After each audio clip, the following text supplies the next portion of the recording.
start the meeting now. If you wouldn't mind standing for the pledge and then remain standing for the invocation. I pledge allegiance to the flag of the United States of America and to the republic for which it stands, one nation, under God, indivisible, with liberty and justice for all. Thank you. Tonight we have Dr. Bobby Brewer, from the pastor of North Chapel. Please join me in prayer.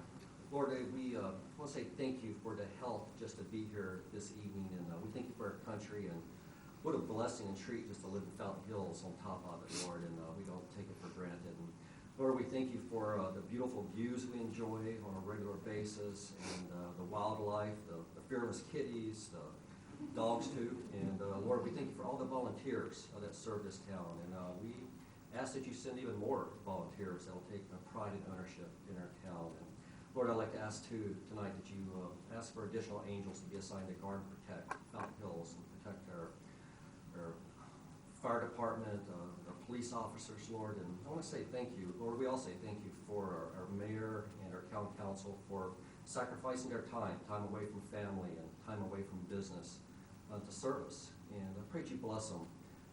Not only as council members, but also, Lord, bless them as parents, as spouses, grandparents. And we know we can do nothing apart from you. And we ask for wisdom and your favor and your direction upon this session and throughout the year. And we pray this in Jesus' name. Amen. Thank you very much. We'll do the roll call, please. Mayor Dickey. Here. Vice Mayor Toles. Here. Councilmember Charno. Here. Councilmember Brown. Here. Councilmember Magazine. Here. Councilmember LaCrone. Here. And Councilmember Spellich. Here. Thank you. We have a special public appearance of, we have a mayor's report first, which is the recognition of our Deputy Chief Henry Brandemart. Is he here? Yes. Yes, Grady, please. Yes, if Deputy Chief would come down, it'd be great.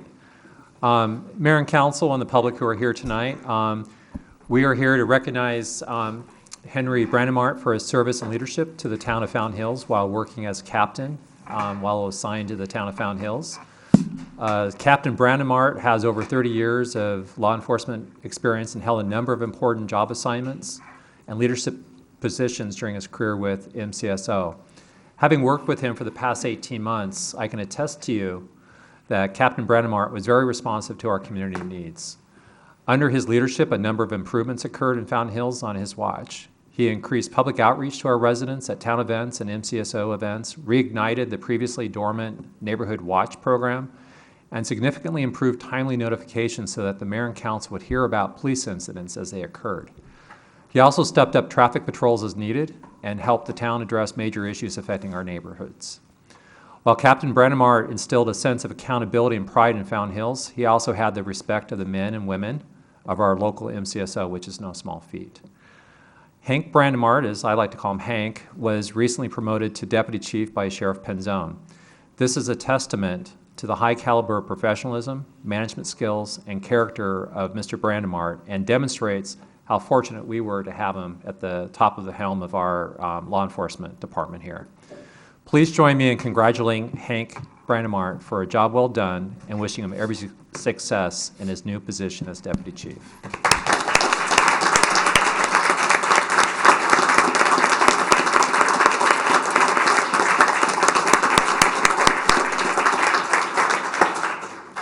What the town manager failed to mention is all of the battles we had behind the scenes to make things happen. So he's very gracious that way. So, does anybody on the council want to say anything? Yes, Councilman Magazine. I just want to say it's been, despite all the accolades, you have a great personality. You're easy to get along with. It was a real pleasure working with you, and you're going to be sorely missed. And congratulations on your promotion. Thank you. Yes, Councilman Charno. I too want to wish you well, Hank, and best of luck in your new position. And I'm sure we'll, work with Captain Kretzer just on the same level. And got to know you a little bit as a board member for the Fountain Hills Coalition, and I know the coalition folks are real happy with your cooperation and involvement in that group, so thank you. Councilman Brown? Thank you, Mayor. Hank, I can tell you that things felt really, really calm and quiet in Fountain Hills during your tenure here, and that doesn't just happen. It was a noticeable feeling that I truly appreciate, and thank you for your service. Thank you. Thank you. Anybody else? Well, of course, I'd like to thank you also. You certainly had a genuine relationship with our community. We're happy for you, and happy that you'll be passing the baton to Captain Kratzer on behalf of us. Would you like to say anything? Just that it's been my privilege to serve the community. From my arrival, I talked about the power of we, and that's the folks on the dais, myself, the community, my deputies, all of the community departments working together to accomplish one goal, which is provide the best service we can to the town of Fountain Hills. I will share with you that I have probably felt at times that we've fallen a little short, but we've always tried to put our best foot forward. And so what I want to say is thank you for the support. You have a fantastic staff. I've never worked in an environment that was so supportive and everybody works together to accomplish the common goal. And that's no easy feat. And I think that's a credit to the town manager and his leadership. So, Thank you. We appreciate those kind words, and we wish you the best. Thanks again.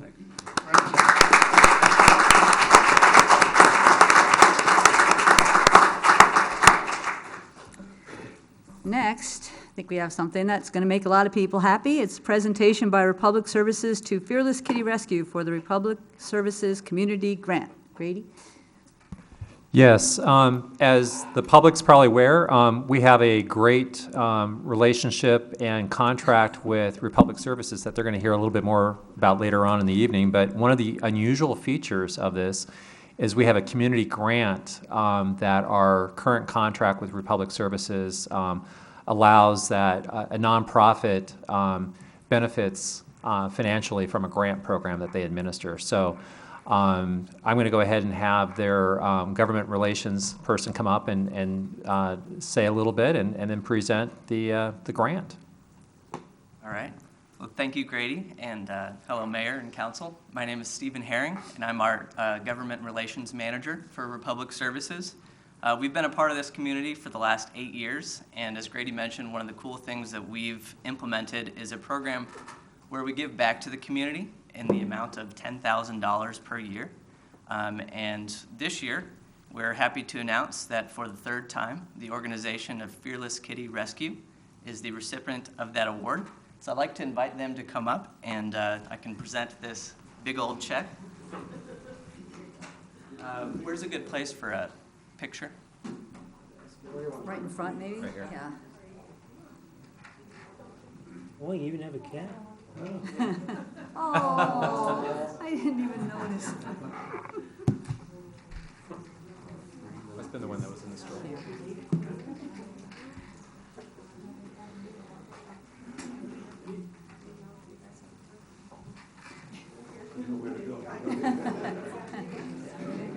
Just sit and smile.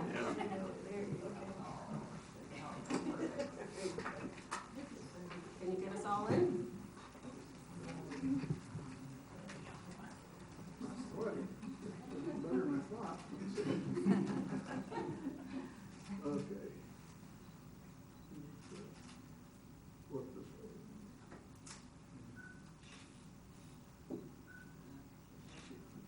One more this time, please. Thank you.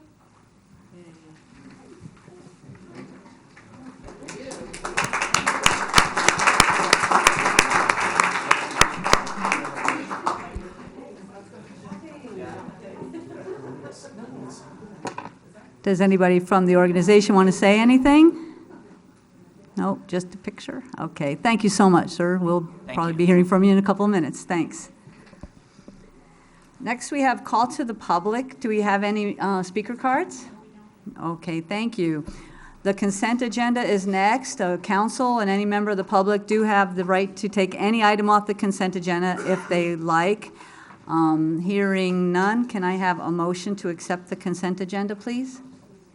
Move to approve. Second. Thank you. All those in favor, please say aye. Aye. Mayor, Yes. could I ask council a question about the consent agenda? In, Would you like to remove something from? no, but I want to ask council a question. In the 4+ years I've been on the council, we've approved any number of liquor licenses.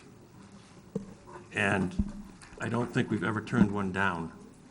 So my question is this, I mean, it doesn't take a lot of time, but nevertheless, do we have to approve it, or can staff take that on and bring to us anything where they think there's a problem?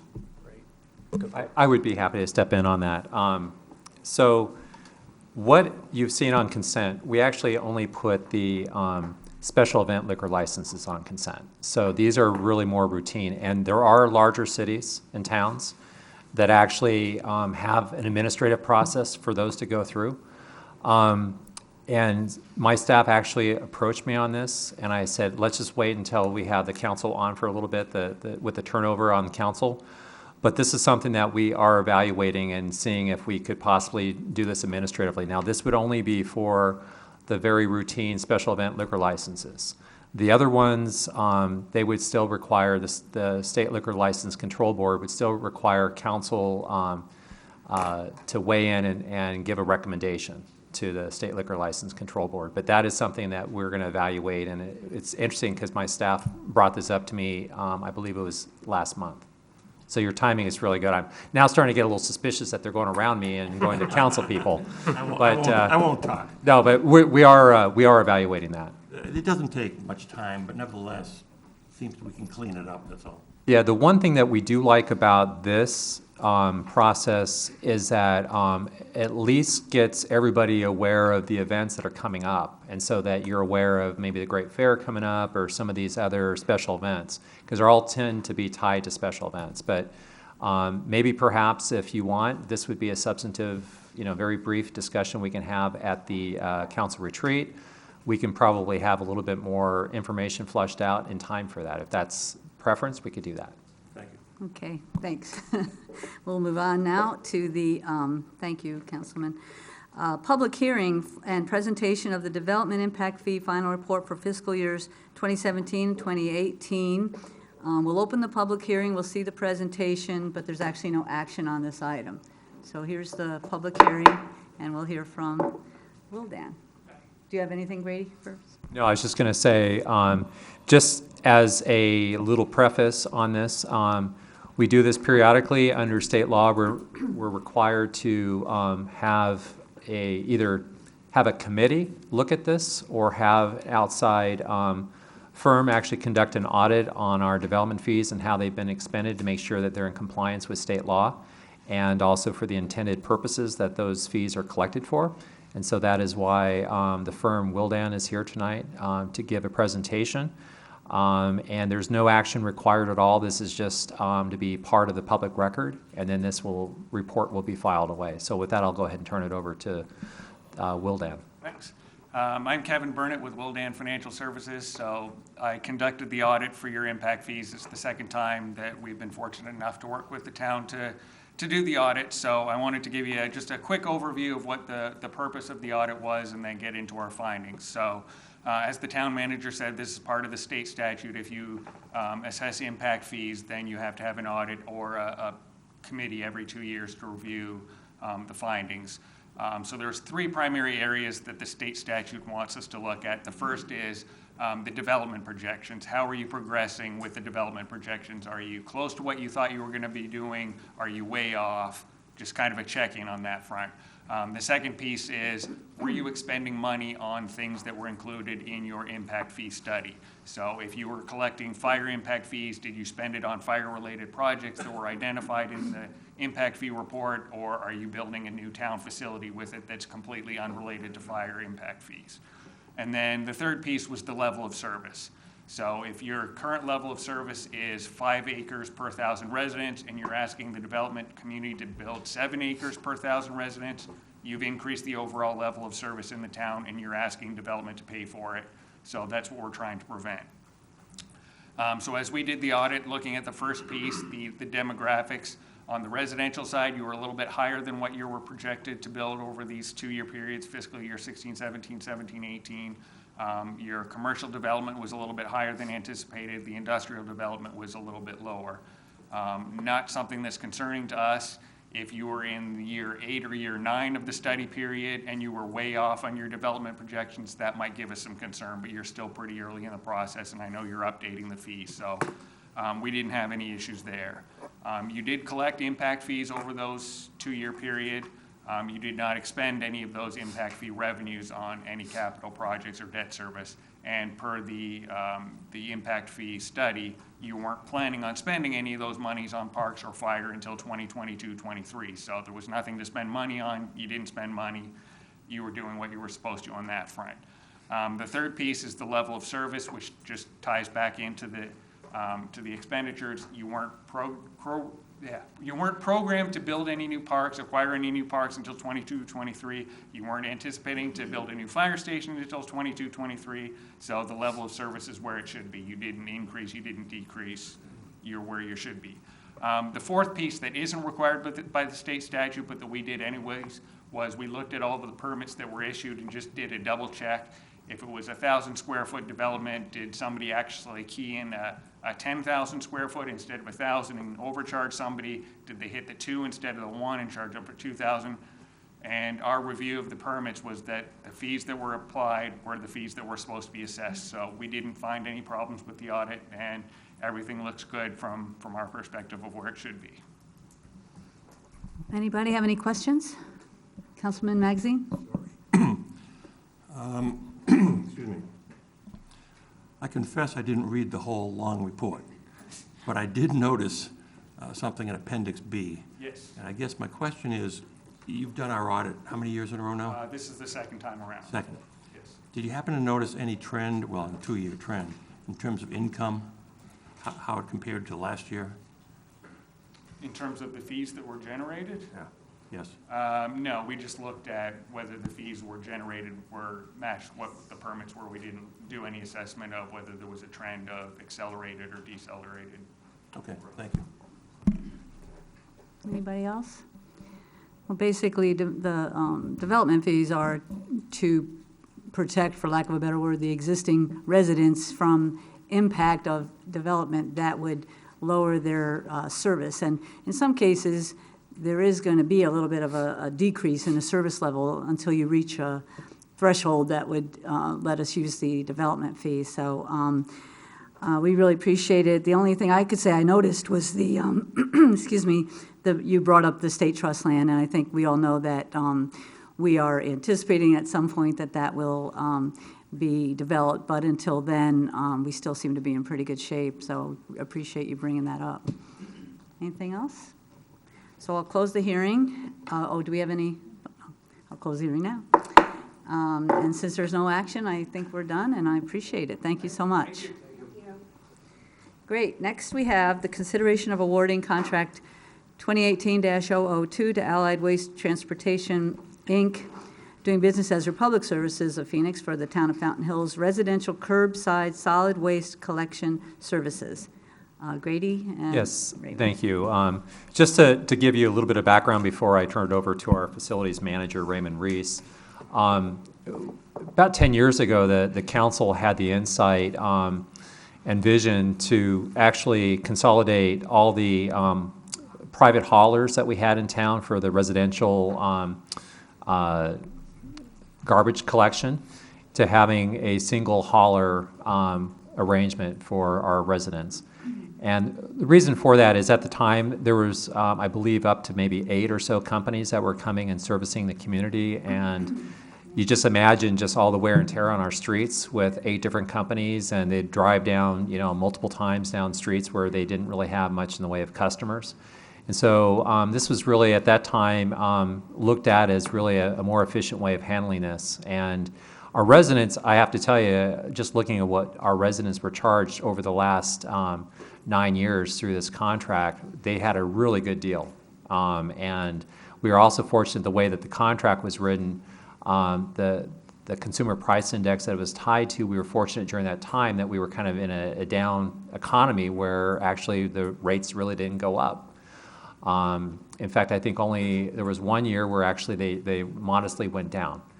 So basically, what we have before you is we went through and did a formalized solicitation. I believe it was back in May. And during the summertime, we received a number of solicitations. I shouldn't say a number, we had 3 that came through. The most competitive, this is a competitive process, we heard from was Republic Services. And that is the current company that we have right now that provides both residential garbage collection and also the recycling, curbside recycling. With that, I'm going to go ahead and turn it over to our facilities manager, who's going to summarize what is in the contract and some of the things that are different about the contract this time around versus what we currently have in the last contract. With that, Mr. Reese. Thank you, Grady. Thank you, Mayor and Council. I'm proud to be here tonight and bring this contract before you for your consideration. Like Grady said, well over 8 years ago, the town began a journey with the goal of providing a comprehensive and cohesive, affordable curbside trash and recycling program to the residents, and I hope we have accomplished that goal. During the 8 years, we were contacted by residents with concerns about the types of service that they had, and we not only heard from them, but we listened and implemented those into the RFP for the new services. So with that, my first slide here shows a service level comparison to what we currently have to what we will be implementing in the new contract. So currently, we have twice weekly trash pickup. One of those are the trash and one is recycling. Some people have 2 pickups a week. Currently, they only have 1 day in between their pickups, so it's really not a lot of time to accumulate more trash to go in. So what we did on the RFP is we asked to have at least a couple days separation in between those 2 trash pickups. So they will be picked up on Mondays and Wednesdays and Thursdays and Fridays. So you will still have the 1 day pickup. Excuse me, Raymond, I think it should be Monday and Thursday. Oh, I'm sorry. And then Tuesday and Friday. Yeah, okay, I'm sorry, yes. And then we'll still have the single day pickup where we have 1 trash and 1 recycling. So we'll still have that option. We have an on-call bulk pickup only currently. We will be going to an annual bulk curbside pickup, and that will be done in zones just like we currently do with the current process. And that will be done on Wednesdays, so that won't interfere with the other trash pickups. We will also have an annual household hazardous waste collection pickup. We just had one last year, and that was very well attended. We will also incorporate an annual electronics recycling.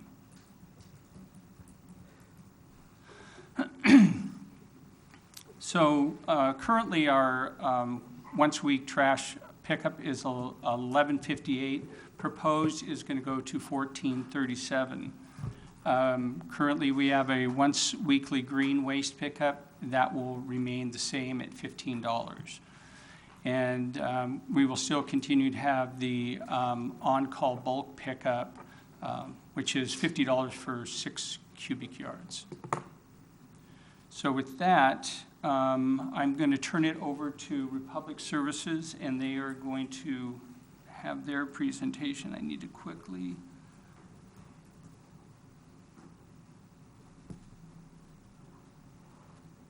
Excuse me, I didn't get there.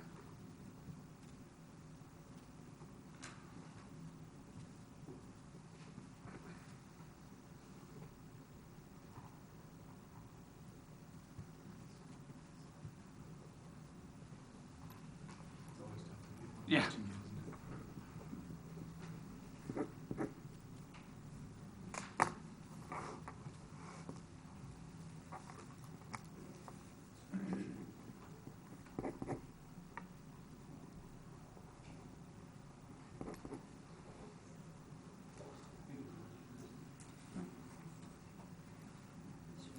Raymond, is it on the desktop perhaps? Behind the, I'm sorry. oh, okay, There it is. thank you.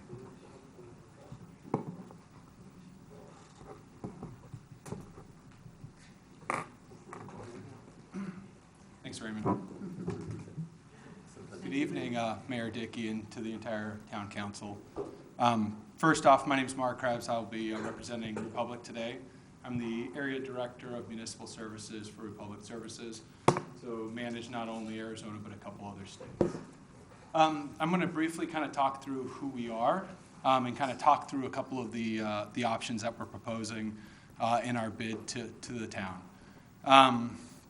Again, I first want to really start by thanking the town manager, Grady Miller, our facilities manager, Raymond Reese, and then also the new town attorney.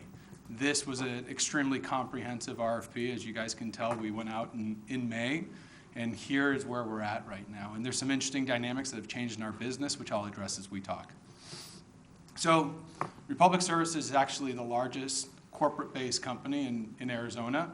We're corporately based out of Phoenix. We have over 1,500 employees here in Arizona. The interesting part is we have employees that live and also employees that have retired in Fountain Hills. So there's a lot of connection and, again, a lot of economic development within the community. We employ over 32,000 people nationwide. And some new things have changed with us. Recently, we acquired the recycling center out at the Salt River landfill. So not only do we own our disposal assets, but we also own our recycling asset, which has now made us the largest recycler in the state of Arizona and one of the largest recyclers in the country. Just as we've kind of heard people talk, the importance of community and especially the look of the community. We have a large focus, and not only on the trash side, but finding outlets for other materials to ensure that there's a secondary use if there's a market out there.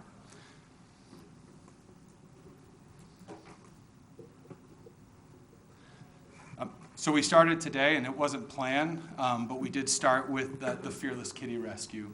So, we talk about community partnership. We're corporately based here, as I discussed, but we also have people that reside in this community.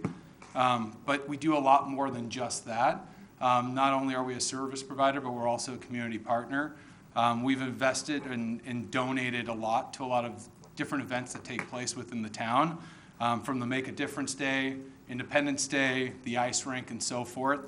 We're actively involved in the Fountain Hills Chamber of Commerce. And as you guys saw, we make sure that we support community activities within this town to ensure that they're viable for years to come. So we briefly discussed about rate, and here's just a little bit additional bits of information. But as Raymond would kind of discuss, we have made adjustments to not only the service days that we think are going to be better for the residents, but we're also adding additional services that we found to be very beneficial for the town and the residents of the town.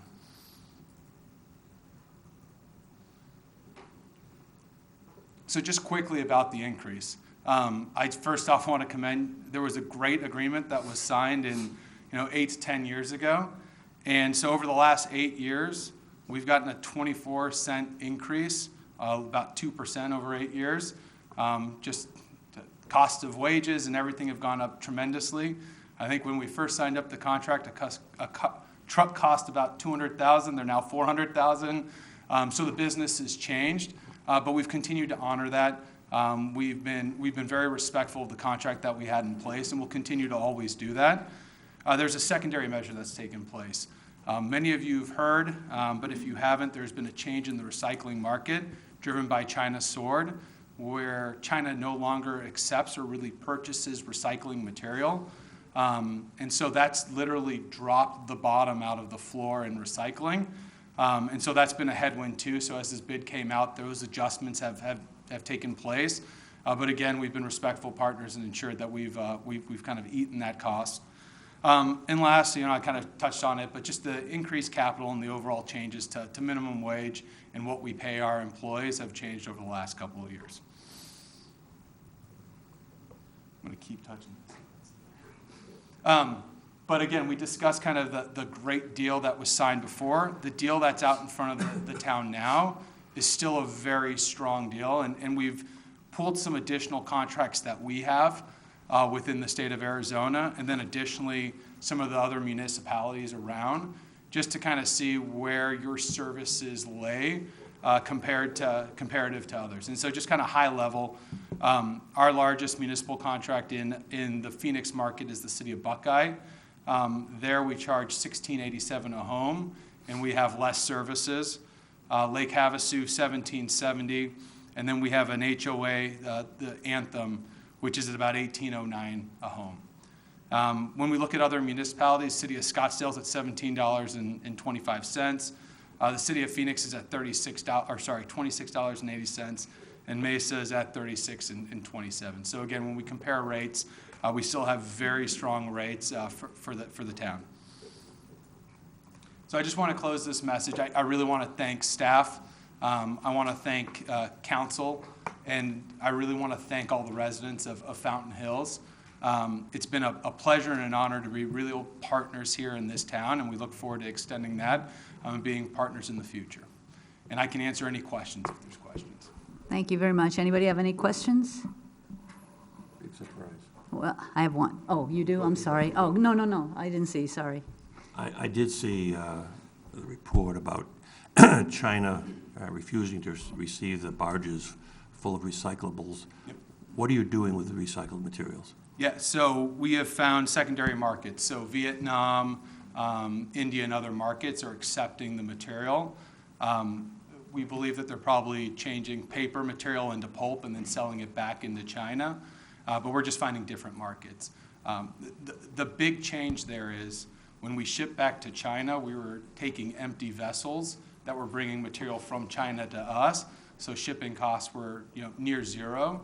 Now when you're sending it to Vietnam, you're actually paying shipping costs, and that's been the big adjustment in the prices there. Thank you. Thank you. Anybody else?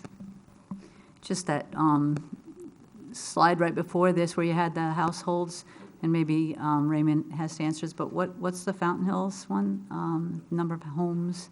Just for a comparison on that particular slide there. I think, aren't we around 9,000 something? Yeah, I thought it was 8,900. Okay. I think we just looked at it.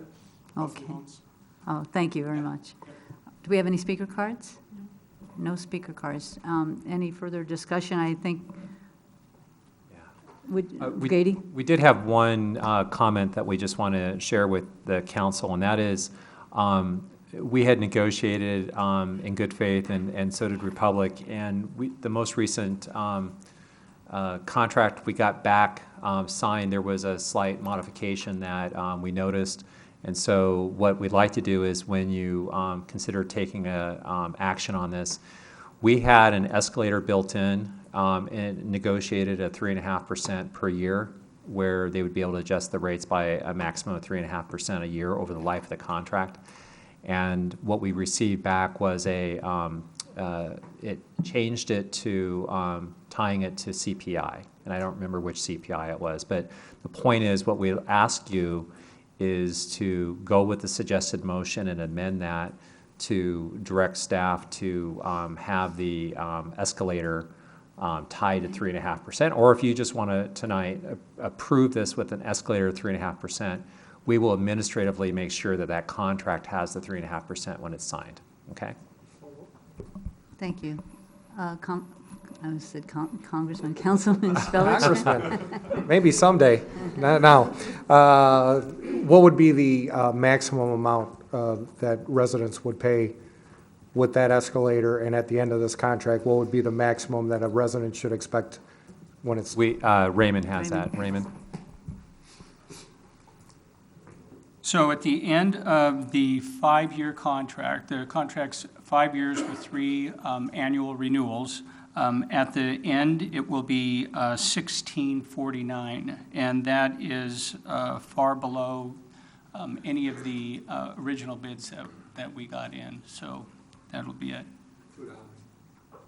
Roughly $2 and some change. Yes. Yeah, yes. Thank you, Councilman. I do have a question that I forgot. Someone had asked me if it would be possible to get smaller bins. And I was figuring that maybe with the way the trucks have to grab it, maybe that's not possible, but I just thought I'd ask. Yeah, we do have smaller bins, so I think depending if the resident needs it, the truck can pull some of those different size bins, so that shouldn't be an issue. So if I'm understanding this correctly, because one of the other communities I was in was like a 60-gallon versus a 90-gallon. Yeah. Is that about right? Yeah, so there's, I think, a 64, 65, Okay. and then there's a 30-something, and then the 96, which is the traditional. Okay. The cost difference doesn't make much, there's really no cost difference, it's just the price. But we could take care of the different size bin, that shouldn't be an issue at all. Thank you. So basically, we'll tell anybody that's interested in doing that, maybe if they have they were saying they had one-car garages and things like that, that maybe they would want something smaller that they could contact through customer service. Thank you. That's wonderful. If I could get a motion, it's on page 101, and if you want to incorporate the 3.5%, you could do that, or we can do an amendment. Could I get a motion? Councilman Brown? Move to approve contract 2018-02 with Allied Waste Transportation doing business as Republic Services of Phoenix for the Town of Fountain Hills residents, curbside solid waste collection services. And I would like to add to this the 3.5% increase. Is that annually? Yes, not to exceed 3.5% a year. 3.5% a year. We have a motion and a second. Any further discussion? All those in favor, please say aye. Aye. Thank you very much. Thank you very much. Look forward to it. Thank you. Thank you, Raymond. Next, we have a consideration of approval of 2 budget transfers. Why don't I just, instead of reading it, I'll have Grady talk about it. Thanks. Sure. Mayor and Council, one of the things that we pride ourselves on is we tend to do a pretty good job, I think, of anticipating what our budget needs are and work through the council on that. But from time to time, we find that, you know, our needs have changed since the budget was adopted. And so the case before you, we have a request to utilize $44,000 from salaries and benefits. This year, we were trying to do something different through the budget process. We didn't have the resources to go with a full-time staff person, an inspector, so we went with a temporary employment type of arrangement. We recruited for the position and were not able to find somebody that had the combination inspection experience that we were after, because this didn't really attract people because they did not like the uncertainty of not having a job much longer than a short term. So what we're requesting in this first transfer is to go ahead and transfer that from salaries and benefits to the contractual services. Again, we cannot do this administratively, even though the amount is within my signature authority. This is, again, a transparency thing. The council basically has the ability, and they're the only ones that can transfer between either departments or within personnel services to a contractual services item. So that's the first item to explain. The other item is we've had an arrangement in the clerk's office to utilize an hourly contractual arrangement for somebody to do the meeting minutes after each council meeting. We've since hired a new clerk in July, and she has found that it's better for her to do it because she's here at the meetings and she understands the intent and what the council's actions were, and she found that it's more efficient for her to do it. However, she has a need for some optical imaging and filing and some other things to help her with her time. So she's trying to just essentially use the money that's allocated over here and transfer it over here so that she can utilize it in a more efficient way to help her as a department of one. So we would be happy to answer any questions the council may have at this time. Thank you. Councilman Brown? Thank you, Mayor. Town Manager, is this the first transfer we've made into development services for inspections this year? I don't believe it is. I believe it might be the second one. Yes, we did it earlier, probably around September, I believe. August perhaps, but we realized that because of the picked up construction activity, we're going to be short, and we probably will be short by the end of the fiscal year. We've projected that we're going to probably have to come back probably around March or so. So this actually is more of a, if we add both of the transfers together, it's going to add up more like to 88,000. It seems to me that the first transfer was exactly the same amount. Bob, do you remember what the amount was? I'm going to have our Development Services Director address that. First transfer, I think, was around $25,000 that we moved over. This was what we had anticipated having as salaries for the part-time, half-time person, but we just weren't able to hire somebody, so if we'd have gotten the half-timer, we would have needed this, hopefully. Yeah, and the point is, this was additional money that was set aside for this, hoping to have more control over it, but it didn't work out with the recruitment, so. But you're absolutely right, Councilmember, we're going to end up probably coming back in March because the construction activity is up and we're going to need to allocate additional money to pay for outside resources to help us. Thank you. Anybody else? Yes, Councilman Spellich. So we cannot hire anybody? No one will take the job at $75,000? I'm not. No, it wasn't that much. It's this with the pay, which I don't remember. Do you remember what the hourly rate was? And then it says benefits, but it wasn't really benefits. It was a more like a contract, limited duration position to see if there was interest in this position and how it would be utilized. So I believe it was only paying for Social Security and Medicare and no other benefits. I think the total amount was $44,000, what we're asking to have transferred. It was really a half-time position, in part, half-time temporary, really. And what we're trying to say is, so if we were just to seek a person that has just electrical or structural or plumbing, it'd be no problem. But because we're such a small town, we would require this position to be a combination type inspector that has all those certifications. And we just could not attract anybody that had that for the amount of pay that we were willing to pay. I believe if we had a full-time position that was fully benefited, we would be able to attract a combination inspector that has all those. But we were trying to do it by not paying money to an outside contracting firm that we've been using and try to do this as a different kind of interim step. But it didn't work out. So the future, then, we're looking to hire someone full-time then eventually? In the future, what we'd like to do, and Bob and his staff have requested consideration of full-time staff. In fact, they put it through their budget. It's going to go through some deliberations, try to figure out if that's the best bet or not. Right now, we have inspections 5 days a week. Our staff typically works just Monday through Thursday. But we're going to be evaluating this as part of the budget process for this year. Yeah, because I would think Councilman Brown would agree. I don't think you're going to have, excuse me, I don't think construction's going to slow down. It seems like it's going pretty good. Right. So I would definitely think we should look into hiring somebody full-time. Thank you. Do we have any speaker cards? No? Okay, the motion is on page 300. If I could get a motion, thank you. I'll make a motion to approve the budget transfers for development services and town clerk. I'll second. Thank you. We have a motion and a second. All those in favor say aye. Aye. Any opposed? Thank you. Okay.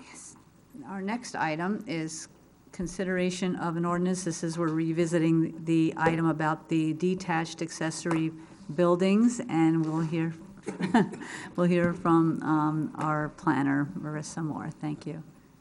Thank you. Sorry, Grady. Oh, no problem. Mayor and Council recalls that we had this discussion last month, and a few of the council members felt uncomfortable taking action at that time, and they wanted to meet with staff and get a little bit more knowledge and understand the issue a little bit better. And I believe that a few of the council members came in to do that. And also, I believe that there was a tour conducted by our senior planner of physically how this would look in some of the neighborhoods. So with that, I'm going to go ahead and turn it over to our senior planner, Marissa Moore. Good evening, Mayor, Council. So I just want to start with a little summary of what we discussed the last time and kind of give you an update, essentially reiterating on what town manager just said.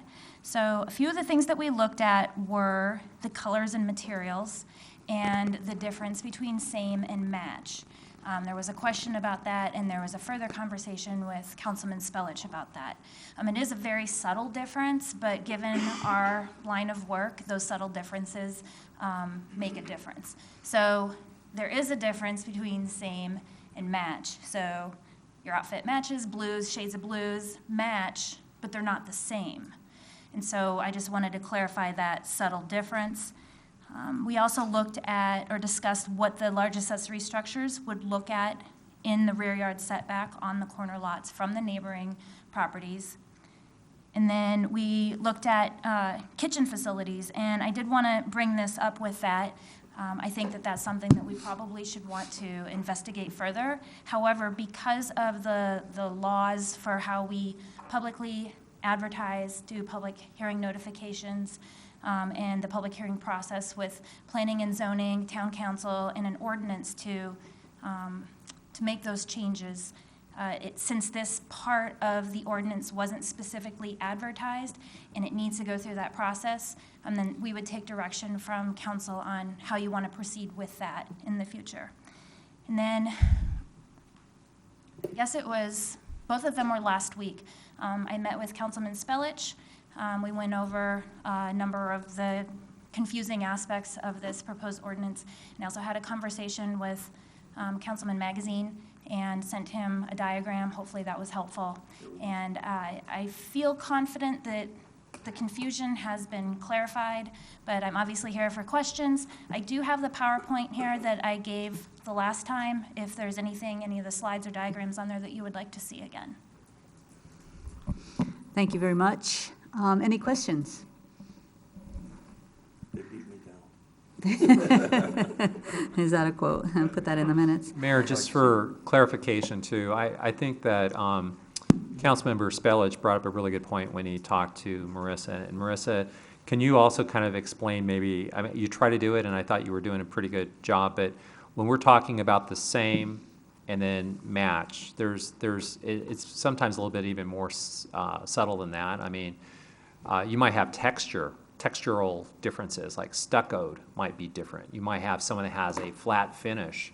And so this is where I think you might want to really take that to heart, because you might also have architectural differences. So when you're considering this tonight, just keep that in mind if you are open to making that modification, that there are sometimes significant differences that neighbors would point out to you later on, that if this goes through, they might be disappointed that it wasn't the same versus matching. So just for your clarification on that. Another aspect of that we discussed was, and you kind of touched on it here, was buildings typically have different colors and materials on the actual structure. So matching versus having the exact same, there's a little bit more subjectivity to matching.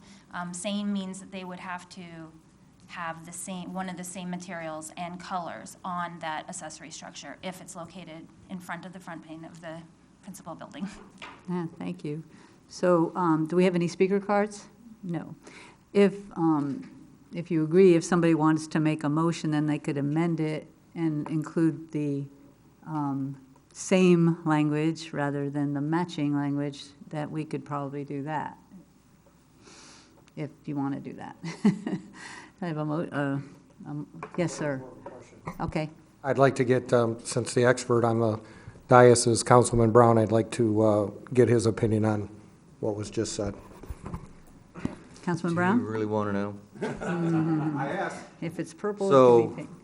So, of course, it's, in my opinion, just more government regulations. I think that what Marissa is proposing is reasonable, and I think it makes good sense that I wouldn't want my neighbor to build something that was totally off course compared to what their house looks like today. And I totally agree with every bit of that. And, I'm going to support it, but I sure get tired of all the regulations. Councilman Spellich? My concern, Councilman Brown, and what I brought to staff was, I guess I bring a little bit of Chicago back here. I was concerned that if I had a home and I wanted to build, or one of my neighbors wanted to build one of these structures, if we didn't be more specific about what we were going to grant permission from, I asked them, would it be possible for someone to put up a structure that was made out of aluminum or tin and things such as that, those materials like sheds, like, you know, you can call tough shed and have sheds built. And I know personally for myself, if my neighbor took it upon himself to put a tin shed in the front of his house, it would kind of make me a little salty. So I'm not trying, believe me when I tell you, I'm Mr. Non-Government getting involved in people's lives. I'm very much for that. But by the same token, I just would like to maybe protect people's property so that if someone does build one of these things, it doesn't become an eyesore.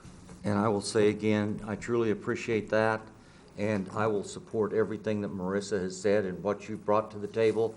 I totally agree that I would not want my neighbor to build a Quonset hut and call it a casita. So, I mean, I understand that. So I say again, I think what you're presenting is very reasonable, and I will be supporting it. Can we get a motion, please? Madam Mayor, Excuse just me, sorry. one more comment, quick. I mean, I think, yeah, you could argue this is one more regulation, Councilman Brown, but on the other hand, it's also allowing, or it's a mechanism to allow something to occur that perhaps before couldn't occur. So it's almost kind of freeing up someone to do something that wasn't allowed before. So I think you have to look at it that way. Councilman Magazine. I just have a question or a clarification. Marissa, you mentioned that the kitchen aspect of this that we discussed last time would have to go through more meetings and approvals before we could talk about it or vote on it. So if that does go forward, then it would be, and it came back before us, it would just be amending this again? Is that if that's where we're headed? No, Mayor? it would be a whole separate public hearing process Right. with a separate ordinance. It wouldn't be. Separate ordinance, okay. Yes, yes. I understand now. My understanding is that a text amendment like this would have to be noticed, and so it would be a separate item. But it does kind of bring up what would be the next step.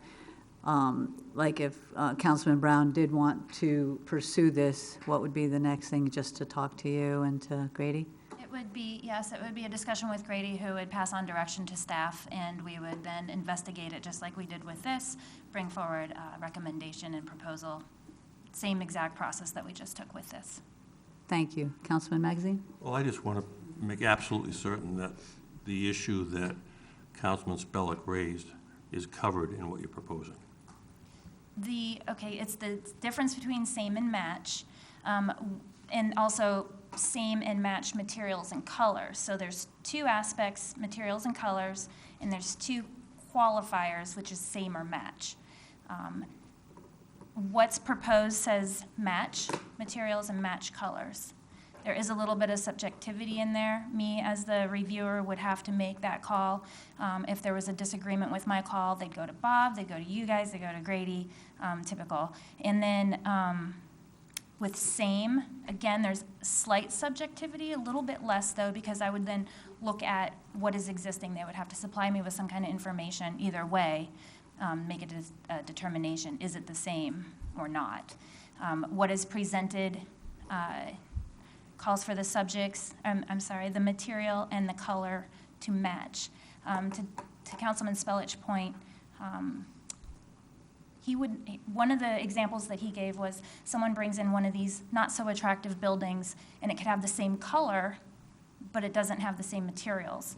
And so wanting that to be consistent and closing any loopholes, the most restrictive would be the same colors, same materials, but that's not what's presented. What's presented is match. Councilman, if I would suggest, we have a motion on page 308, and then someone could amend it to have that include that the structure would have to be the same in materials and color. So if somebody wants to do that, that would be great. I was going to do that, Mayor?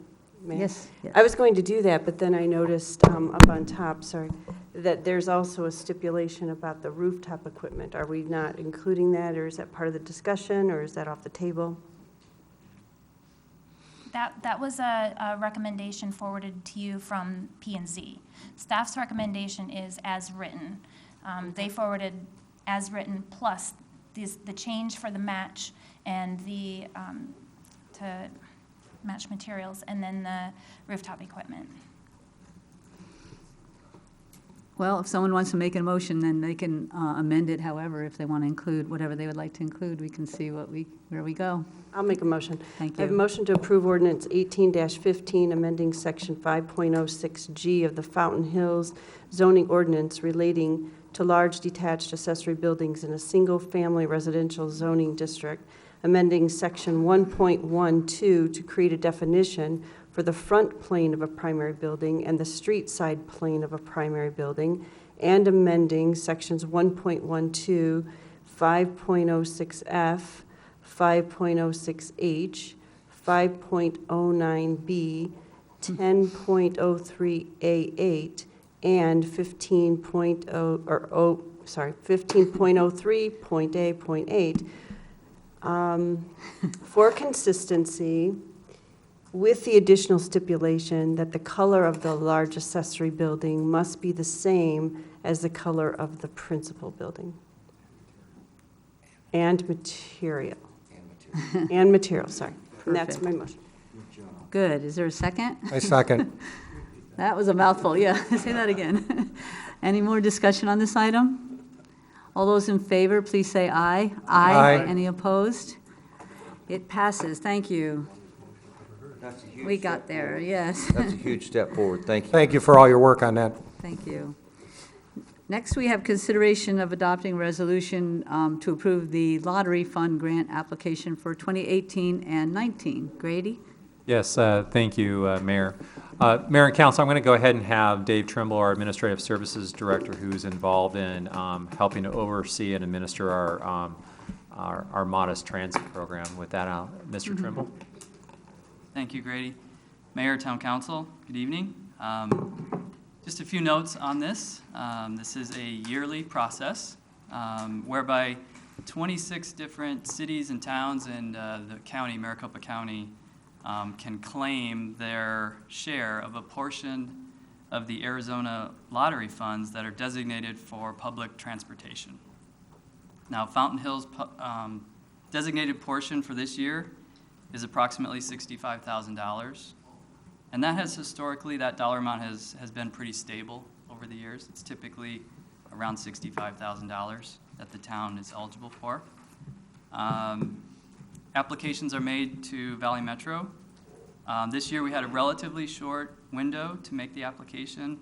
The process opened on December 18th, and they gave us a due date of the end of this month. So this is really the only meeting that we had to bring it to you. Our internal procedures require us to bring this to you for your approval since it's over $50,000. So a note on this, the projects listed that are in our application are definitely not set in stone, and we do expect that they will change. And as long as the money is spent on public transit, then we're fine. In fact, each year after the fiscal year ends in October, I think, Valley Metro we're required to put forth a report that shows where the money was spent and what it was spent on. So we have to comply that way. And one of the big things, as members of our PTA that we became a member about a year and a half, 2 years ago, as a member, we are entitled to a transit planning study, and Valley Metro staff has begun work on this.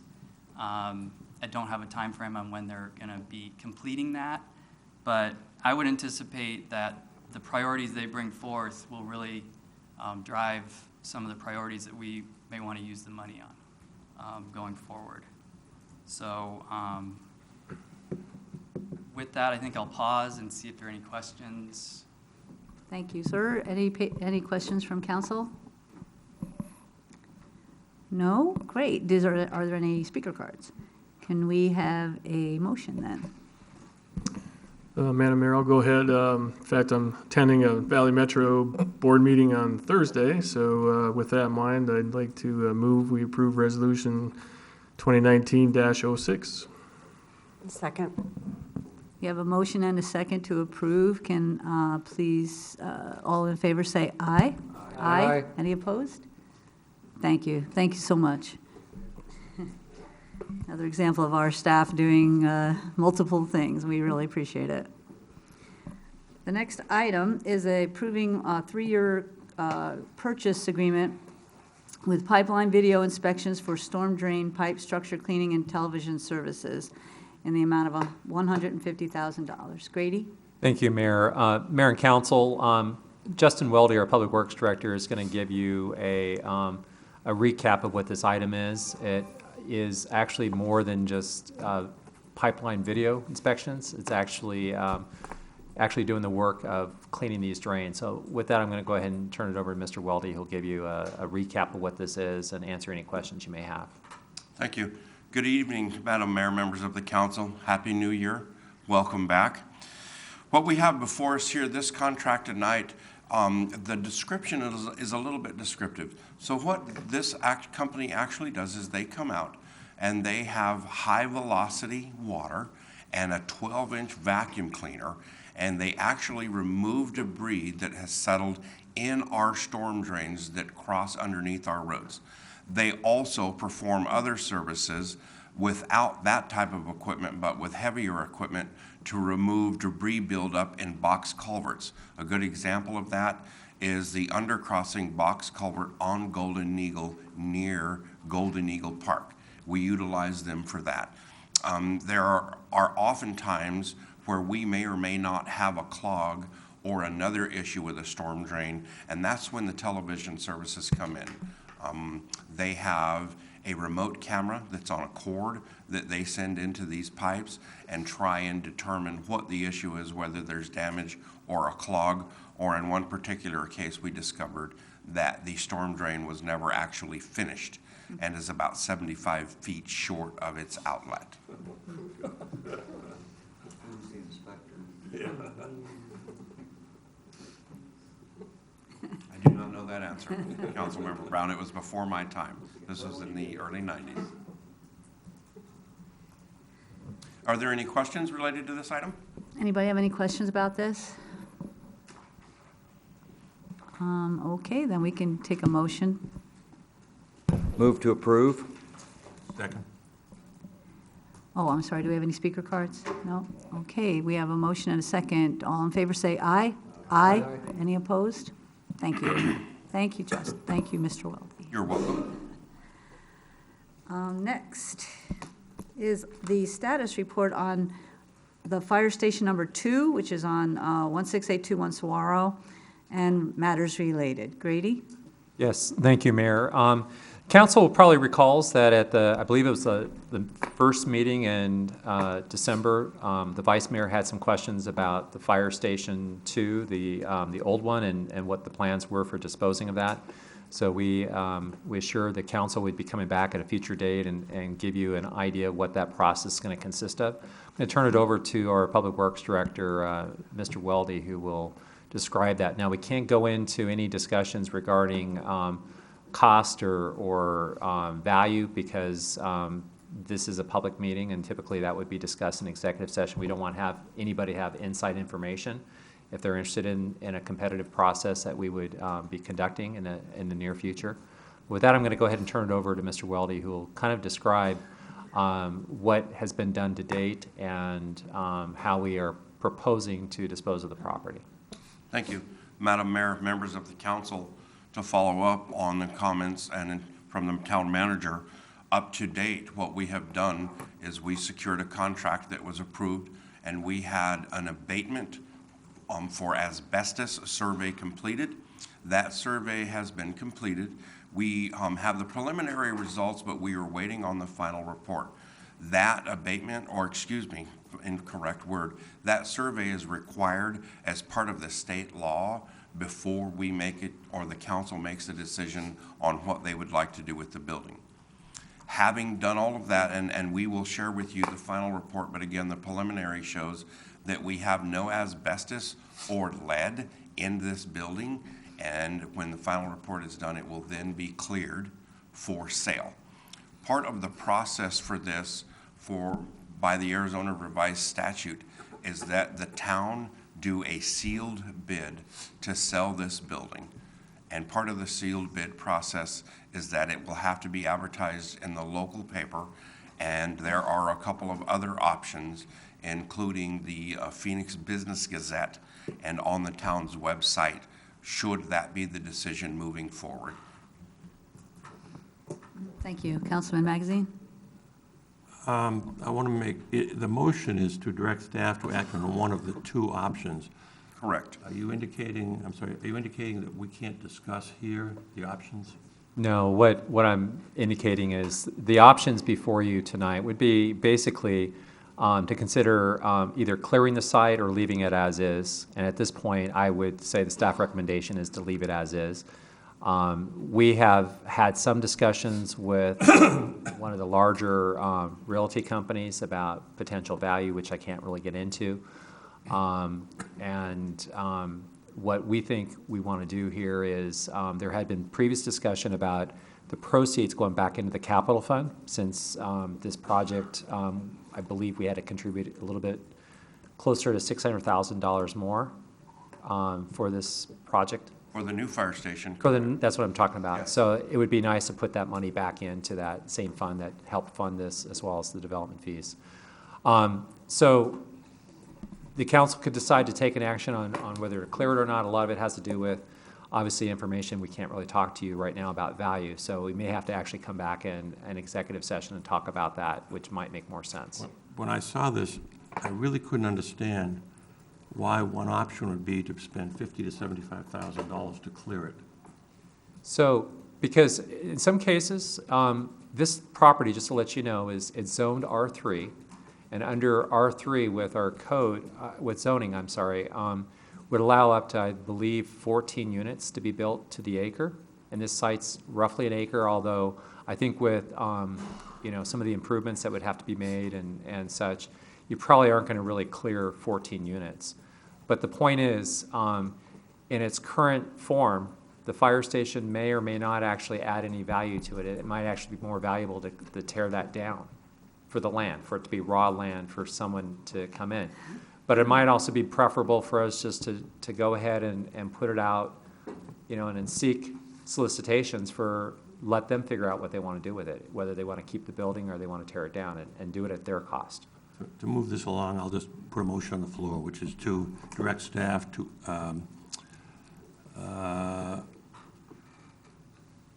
put it out for bid, but leaving the structure in place. Second. Thanks. Councilman Toles, did you have any that you would like to add at this time? Well, a couple things. Thank you, Mayor. One, why do we have to put this out to bid? Why can't we establish a fair market value and put it on the market and try to sell it rather than a sealed bid? Are we obligated to take the highest sealed bid? Because if we are, I think we can lose a substantial amount of money. I'll have the attorney ask that. I believe it could also be an auction as well, right? Yeah, there are a couple different options, but either way, this sealed bid, either auction or sealed bid is what's statutorily required. ARS 9/460 something, whichever statute. And in a auction, is there a minimum bid that we would be allowed to establish for the property? Don't know off the top of my head. I could research that for you. Well, that would be helpful if we can find that out. And also follow-up question, in this, may fall into contract negotiations, but it's something to put out there. This is multifamily. I have always said in all of our retreats that I've been part of that we have to evaluate all of the property that is in our community and try to zone it for highest and best use. The adjacent property to this property is owned by, I believe, MCSO, and it is it appears to not being used as it used to be when we had the posse and we had a lot of activity there. If there's any way that we can communicate with the adjacent landowners and try to package a deal that would be more valuable with the additional land so that you can build something that would cash flow significantly better and have much more value and also bring more potential rental tax to the community, I would be in favor of looking into those options. Vice Mayor, you're absolutely right. In fact, we had this discussion at a retreat, I believe it might have been even 2 years ago. We actually made contact with MCSO, and then basically MCSO, all their properties are actually managed by the county real estate department. The folks there contacted us and said that they were not interested at that point. It's been probably about a year since we last communicated with them. So the timing is probably good to just check in with them again, because all along we thought that if this property is zoned R3 and the larger property next to us, which is the county property, is zoned the same way, then it adds more value for both of us to sell at the same time. So I also think if you look to like where the neighborhood that's to the west of there, I believe those are probably, Bob, is that? He's not here. I believe that those are R3, but they built larger units to that, so they actually exceed what the requirements are for that zoning. But it'd be nice to have something that matches or actually is compatible. So we were looking at not having commercial or anything there. Plus, we obviously have a lot of commercial. But we will definitely make contact with the county again and see if they were interested. I was frankly surprised that they didn't want to sell it because it's totally underutilized, and right now it's pretty much an eyesore. So we will contact them again. Aaron? Yeah, Councilman Tullis, I will get back to you on that. I was just doing some preliminary research to see whether to ensure that auction is a viable means of selling. I'll follow up with you on that, okay? Councilman Brown? Thank you. Grady, don't we actually allow MCSO to use part of the new fire station? They do. And do we charge them for that? No. Well, maybe they need to move back down to their old station. You know, my understanding is that modular that's there, or the single wide, it's just a bunch of, I hate to use the term, but a lot of crap that's just stored in there that they had back in the days when the posse was much more active. And so it would be really great to get that removed and at least the site cleared. Totally agree. And I think it would be in their advantage. Right now, we're in a good time to, I think, sell property, and it would be good for them as well. So we will be back in touch with them. So good point, Vice Mayor and Councilmember. From my understanding, though, you said it was the county, so it would be like county supervisors who would make a decision on whether to sell that property? Is that Ultimately, what yeah. you So were the saying? real estate department is the ones that would be advising and making a recommendation to the County Board of Supervisors. So you're absolutely right. There seems like a lot of information here that we don't have. I'm almost reluctant to even take the action of deciding tonight whether or not to tear down the building if for some reason we learn something that makes that really, really the right thing to do. So how do you all feel about that? I'll withdraw my motion. Oh, really? Oh, do you want to go ahead and? I'd like to vote on, absolutely. I see no reason for the town to spend 1 cent on tearing that building down unless we have a contract with somebody, and in that contract, we're required to tear that building down. Okay. So let's not spend 60 or 70 or whatever, $100,000 tearing that building down if we don't have to. Okay. The motion was to not turn it down, Right. not tear it down. That's correct. Right. Yeah. Okay, And I so- second it. Okay. Okay. Well, we'll just make Mayor? it in, though. What I was going to say was that I wouldn't be in favor of that either. I didn't realize that if there is a contract eventually where that becomes an action we want to take, that it would become part of a different negotiation. Hey, Mayor, can I have clarification on the motion? I believe that I had heard that it was to move forward with a sealed bid. And with my question to our council, I was reluctant to move on that. So just repeat if I misunderstood. Okay, thank you. Councilman Magazine? Yeah, I didn't mention sealed bid. I simply said move direct staff to, I'm going to ask for counsel for wording for that motion. Sell the building. Yeah, move the staff to sell the building as is, and motion. My direction would be, we can figure out the proper mechanism for accomplishing that sale thereafter. That's my motion. Okay. And just Mayor and Council, there's been some follow-up items that we're going to have. So I think what we'll do is we'll schedule an executive session. We can kind of tell you some of the preliminary estimates we have, and also we'll get back to some of the questions that have been raised tonight. And so we'll, once we have the questions answered from both the county and from the attorney, and we can share all that information with you. And I think an executive session would be an appropriate place for that. Okay, Councilman Sharno? I just want to ask, I assume there has been discussion among staff and whoever that we absolutely don't need this property or this building or any other usage for the town? So back when we initiated the Fire Station 2 project, I was thinking that this might actually be good with the service bay, might be like a great public works yard. But the rest of the site is just too small, and we're too small staffed to split the staff up. So we did do some sort of analysis and looked at seeing if this would be make sense.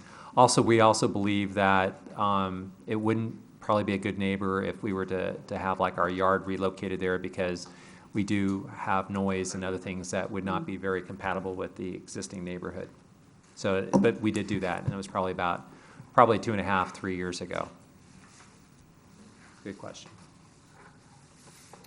Okay, and we had no speaker cards, right? So we have a motion and a second. All those in favor say aye. Aye. Any opposed? Thank you very much. You're welcome. More to come on that, of course. The next item is not an action item, but it's discussion with possible direction to staff, but we won't have any at this point, relating to items at the League, cities and towns, legislative bulletins, or any action proposed or pending before the state legislature. I can take this for just for brevity's sake. So you all know that that session started, and we get updated by the League of Cities and Towns with about bills that are pending. I asked to have the policy statement put into here, into our agenda. We will be getting these throughout the session, of course, informing us of the current bills and efforts. I wanted to just tell you how they came up with the policy statement, which it looks like it has 12 items on it. Each of the 91 cities and towns has one vote at the resolutions committee. Those items that are approved are then formally adopted at the League's annual business meeting, which is held during the annual conference. The adopted resolutions formed the basis of this year's municipal policy statement. So that was what was in the packet, and then we had just gotten that other item, so I sort of threw that out there. But there's a link with a more descriptive paragraph for these policy statements, but I wanted to mention, in case you forgot, that the short-term rental proposal that Fountain Hills had brought to the League was accepted and originated. So I wanted to congratulate our former mayor and council on that, because it's not often that they do get accepted. I wanted to also bring it up because as we are all out and about, we should be advocating for these as we can. There's a legislative request to speak mechanism that citizens can weigh in on proposals. Once you're in on that, if you see a bill that the League is following, or even something that you think we should be paying attention to, you can weigh in on behalf of the town for those, or as your own person. Later when we talk about activities, I'll mention some of the things I've been up to over the last week where we've been asked what we think about is important to our town or to municipalities in general. So these are a guideline on items that we can advocate for and communicate these positions. So does anybody have any questions about anything? The email that we got, I think you all got, which is what I copied, gives us a chance to get in on these Monday morning calls, and you'll be able to go back and forth, and it's a very dynamic thing down there, as you know. So we'll just pay attention, and that there's no action on this. So if you don't have any questions, we can move on. Go ahead. Sorry. At the mayor's request too, we modified the agenda on this so that if there's anything it doesn't have to necessarily be in the legislative bulletin, but it may be some other legislation that you have interest or your constituents have interest in. It used to be that everything had to be in the legislative bulletin, and then we kind of controlled it that way. But if you're aware of anything, what we'd request is that you just bring it to my attention or staff's attention, and we'll help research it for you as well. But it's not tied just to the legislative bulletin, although I would tell you probably 90% of what we would probably address at this meeting here would probably be in the legislative bulletin. Thank you, Grady. And that's because it does change so quickly. So sometimes we don't have the bulletin in time, and then a meeting's happening the next day, or something's at the governor's office that we want to weigh in on. So the last item, again, is our summary of council requests, report on recent activities by mayor, council members, and town manager. Anybody have anything to report on what they were up to or what they're going to be up to? No? I had a lot, so I'll just say it really quickly. First of all, I want to thank everybody who was involved with the holidays, which seems like it was years ago, but it wasn't very long ago. The balloon glow, all of the things that all our volunteers put together over this season, which is usually fun, but this year had some losses, and we wish the best to everybody who's maybe had more of a challenging season, and hope for the best, of course, in 2019. I was very happy to be invited to meet with Senator Martha McSally, who was reaching out to, she's reaching out to mayors all over. This was in East Valley mayors. So Mesa was there, and Queen Creek, Guadalupe, Tempe, and Chandler. Not surprising, the issues are sort of the same as us: public safety, transportation, infrastructure, housing, opioid crisis, and the big one, which I think we all heard yesterday about, was water. She was very receptive, and it was a very, very good meeting. There was an East Valley Mayor's Lunch that I went to, which is an informal gathering, and kind of some of the same mayors are there, including Carefree and Chandler. And again, they advocate at MAG and at the League for the items that we all care about as cities. I was able to attend the opening day yesterday with Representative Butler, and she also invited the Paradise Mayor Jerry Bien Wilner. So these are all good opportunities to communicate the things that are important to us. And last, just some calendar items. So the State of the Town is on Thursday at 7:30 in the morning. It's actually sold out, which is pretty cool. But it's going to be live streamed on Facebook, and it's going to be on Channel 11. So please take a look, join us. Really happy that our staff is going to be representing what they've been doing for the past year. Well, some of us are pretty newbies up here to be doing a State of the Town, but we're excited to do that.